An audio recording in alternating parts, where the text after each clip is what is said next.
Hey, I'm Shannon from Statuspage. I'm so happy to have you joining me to create your own incident communication plan. This is video 3 of 4 of our workshop series. If you've already watched some of our other videos in this workshop series, great. If not, no worries, you can watch in whichever order you like, but we do recommend checking out all 4 to create a more comprehensive comms plan. In this video, I'll go over the elements that make up good incident communication. Then I'll help you create time-saving templates so you can get clear and accurate updates out without stress or writer's block getting in your way. We'll also briefly discuss what channels you should use to get the message out. If you haven't done so already, click to download a worksheet that you can use throughout each video in this series. The goal is to start documenting an incident communication plan that you can take back to your team.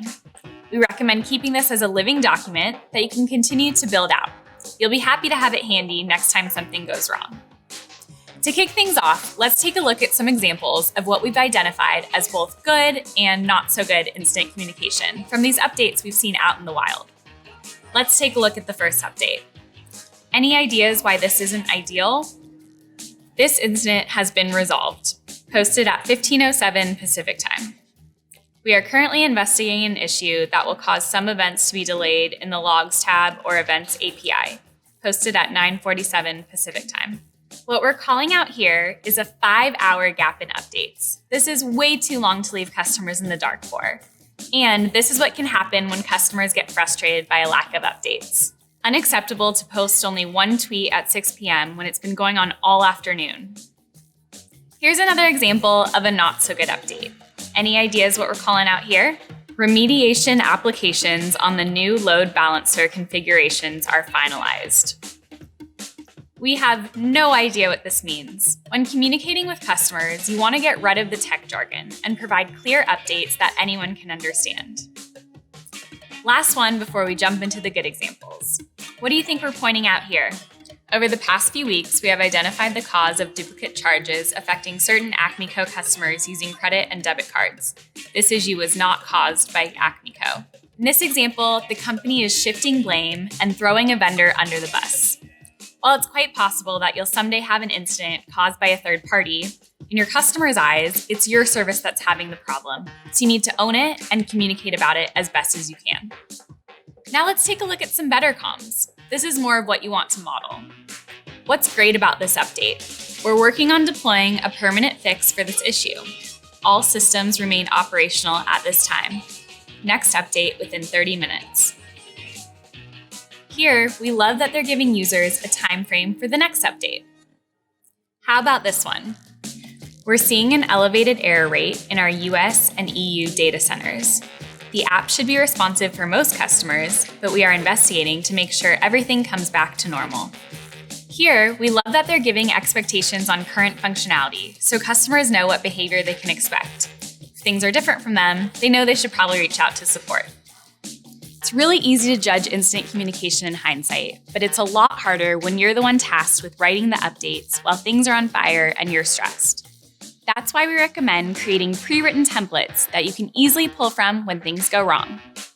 You can use the space at the middle back of your worksheet to document these. We recommend having a template for each phase of an incident: investigating, identified, monitoring, and resolved. It's also great to create one for scheduled maintenance. In the essence of time, we'll just work on investigating, arguably one of the more important updates since it's your initial message out to users. Let's take a crack at writing our own together. We'll leave some tips up to help. Once you have the right messages crafted, you need to make sure they reach the right people. Choose and document the communication channels of your choice on the top back of your worksheet. There are tons of comms channels out there, from email to Twitter to Statuspage, which is a multi-communication channel, and beyond. Here are some tips to help decide which are right for your team. First, go where your customers already are. You want to make sure users are actually seeing your updates. Second, surface channels during onboarding, so customers know from the get-go where they can go when things go wrong.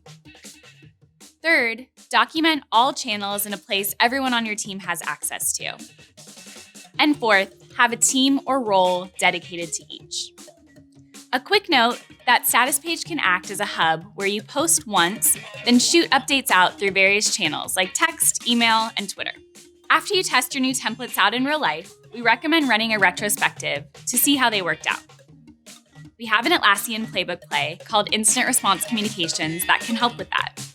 This play is like a post-incident review, but only focusing on the communication piece of your response, so you can find and fill gaps in your comms for next time. Click the link to learn more. Yay! You're one step closer to having a fully documented comms plan. Click over the next video to finish the series out with a look at a values-based framework you can use for decision-making during incidents. If you have questions or comments on this session, please let us know by tweeting us at Statuspage. We may even send you some swag. See you soon.